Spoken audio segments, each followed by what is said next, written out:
Hi guys, myself the Kachari doctor Muslima Khan and welcome to my channel Amar Mano. সব কিরকম আছেন? আশা করি সব ভালো আছেন আর সুস্থ আছেন। তো চলুন আজকের টপিক স্টার্ট করি। আজকের টপিক হইল গিয়া অ্যান্টিনেটাল কেয়ার। তো একটা টপিকটা লম্বা, সো আমি দুইটা ভিডিওতে টপিকটা ডিসকাস করব। অ্যান্টিনেটাল কেয়ার মানে কিতা? অ্যান্টিনেটাল কেয়ার মানে হইল গিয়া একটা প্রেগনেন্ট মহিলারে যখন এক্সামিনেশন করা হয় আর যেগুলো অ্যাডভাইসেস দেওয়া হয় থ্রু আউট দ্য প্রেগনেন্সি, এটারে আমরা অ্যান্টিনেটাল কেয়ার করি। The supervision must be regular and periodic, মানে ইন্টারভ্যালে হইতে লাগবো according to the need of the individual. What is the need of doing an antenatal care? উদ্দেশ্য কিতা অ্যান্টিনেটাল কেয়ার করার?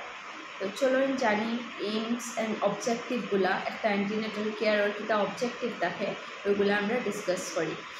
First উদ্দেশ্য হইল গিয়া to screen the high risk cases, একদম হাই রিস্ক প্রেগনেন্সি যেগুলো হাই রিস্ক ওমেন আসুন ওই তারারে আমরা টুকাইয়া বাখরা।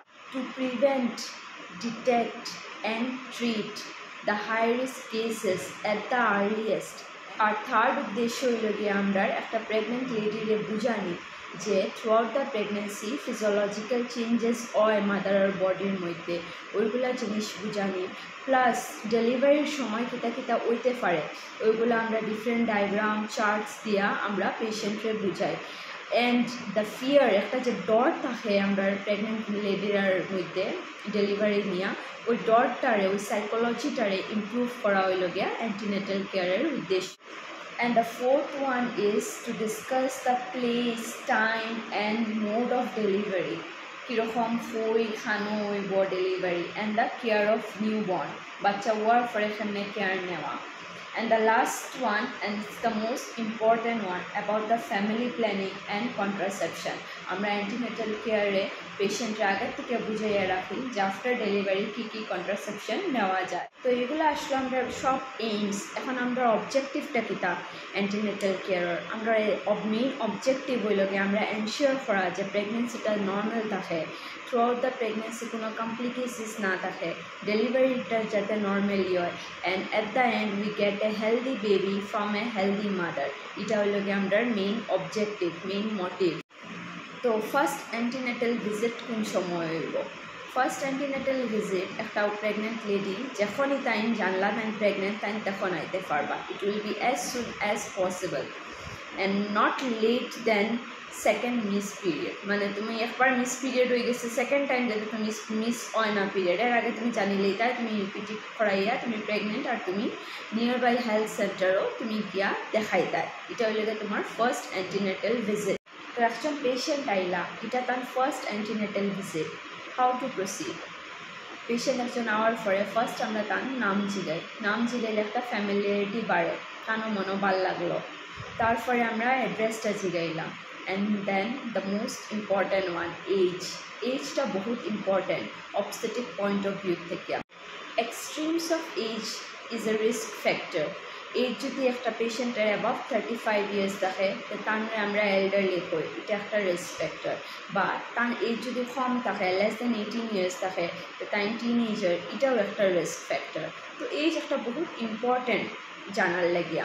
তারপরে ডিউরেশন অফ ম্যারেজ জিগাই, এটাও বহুত একটা ইম্পর্ট্যান্ট জানার লাগিয়া যেন তার ফার্টিলিটিটা কীরকম। কিছুমান মানুষের ম্যারেজ বহুত লম্বা পিরিয়ডের লাগে থাকে বাট প্রেগনেন্সি হয় না। ইনফার্টিলিটি পয়েন্ট অফ ভিউ থেকে duration of marriage is very important. তারপরে আমরা তার রিলিজিয়নটা জিগাই, কিছু কিছু বেমার রিলিজিয়ন বেস থাকে এর লাগিয়া জিগাই। তারপরে হাজব্যান্ডের অকুপেশনটা জিগাই যাতে সোশিও ইকোনমিক স্ট্যাটাসটা জানতে পারি তারার। And the most important one হইল গিয়া মেনস্ট্রুয়াল পিরিয়ড। লাস্ট মেন্সের ডেটটা বহুত ইম্পর্ট্যান্ট। লাস্ট মেন্সের ডেটটা জিগানি হয় যাতে আমরা এক্সপেক্টেড ডেট অফ ডেলিভারিটা ওটার থেকে ক্যালকুলেট করতে পারি। এখন একটা বহুত ফানি স্টোরি, আমার এখনই আসি উঠে। ওপিডির যখন পেশেন্ট আনি তো আমি তারা জিগাই আপনার লাস্ট মেন্সটা কবে হয়েছে। ফার্স্ট তারা তো বুঝোই না, মেন্স মাসিক, তারপরে এমসি, আরও কতটা নাম আমি জানি না। তো আমি কোনো সময় জিগাই পিরিয়ডস বা দেখো বা না কাপড় ধরছিলাম। তো এখন ওলাও জিগাই কাপড় কবে ধরছিলাম। সরি আমি একটু বেশি ফানি হয়ে গেছে আমার লেগে এটা। তো তারা জিগাই আমি কবে মেন্স হয়েছে, তো তারা একটা সময় চুপ হয়ে যাবা, চুপ হইয়া জামাই দিকে ওরকম ঘুরিয়া দেখেন। তো আমি পয়লা ফেলা কনফিউজ হয়ে যেতাম কীটা হইল। তো পরে হাজব্যান্ডে কইন আর কি পিরিয়ডসের ডেটটা কইন বা কোনো সময় কইতে পারেন না হোয়াট এভার। তো তো জামাই দিকে দেখুন, তো আমি তারা জিগাই যে আপনারা এখানে মনে রাখুন না, মানে আপনারা এখানে মনে নাই, হ্যাঁ এখানে হাজব্যান্ডে কইতে লাগে, আপনারা তো মনে থাকা উচিত ওইটা কইতে, মালিকের সামনে কইতে বলে শরম লাগে। আমি মানে লজিকটা বুঝলাম না, মালিকে কইলে শরম লাগে না আর নিজে কইতে শরম লাগে। So it was quite funny for me. Okay, so moving on to the next step, that is the chief complaint. Patient যখন আই আমরা তাদের জিগাই তোমার কমপ্লেইন কিতা প্রবলেম আছে, প্রেগনেন্সির কিছু মাইনর কমপ্লেইন থাকে, পেইন অ্যাবডোমেন হইতে পারে, ভমিটিং, নশিয়া এগুলো জিনিস হইতে পারে, বা একটু গ্যাস্ট্রাইটিস প্রবলেম থাকে, তো এগুলো জিগানি হয়। আর জিগানির পরে যদি কিছু কমপ্লেইন থাকে তো এটারে আমরা একটু ইলাবোরেটলি বালা করে জিগানি হয় আর কি, কোন সময় কিতা ওর না ওর এগুলো আমরা সব জিগাই।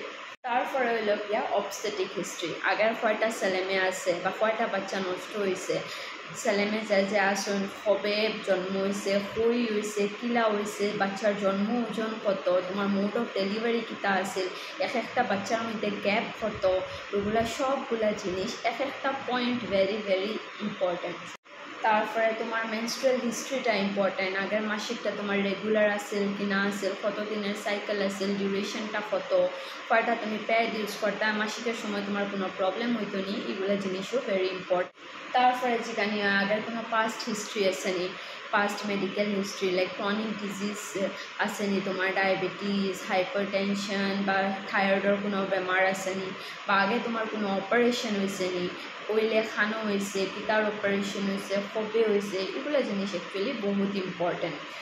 তারপরে তোমার পার্সোনাল হিস্ট্রি জিগানি হয়, তুমি পার্সোনালি কীরকম খাও ঘুমাও তার সব জিগানি হয়, বা ফ্যামিলি হিস্ট্রি জিগানি হয়, তোমার ফ্যামিলির খেলোর কোনো বেমার আসেনি, ফ্যামিলির খেলোর টুইন প্রেগনেন্সি আসেনি, এগুলো জিনিস আমরা সব জিগাই। এতটা জিনিস যে জানলাম আমরা, অতটা যে হিস্ট্রি আমরা পেশেন্টের লইলাম, এটা বহুত বেশি ইম্পর্ট্যান্ট। এটার থেকে আমরা রুল আউট করি যে পেশেন্টটা হাই রিস্ক কেস কি না। তো চলুন আজকে এতটুকু থাকুক, আমরা নেক্সট ভিডিওতে জানবো আমরা অ্যান্টিনেটালি আরও কিতা করি অ্যান্ড কেমনে প্রসিড করি। তো আশা করি আমার এই ভিডিওটা আপনারা ভালো লাগছে, ইনফরমেটিভ আছে হয়তো, তো বেশি বেশি করে শেয়ার করবা যাতে বেশি বেশি মানুষে জানতে পারে। Stay tune, till then stay healthy and happy, bye by.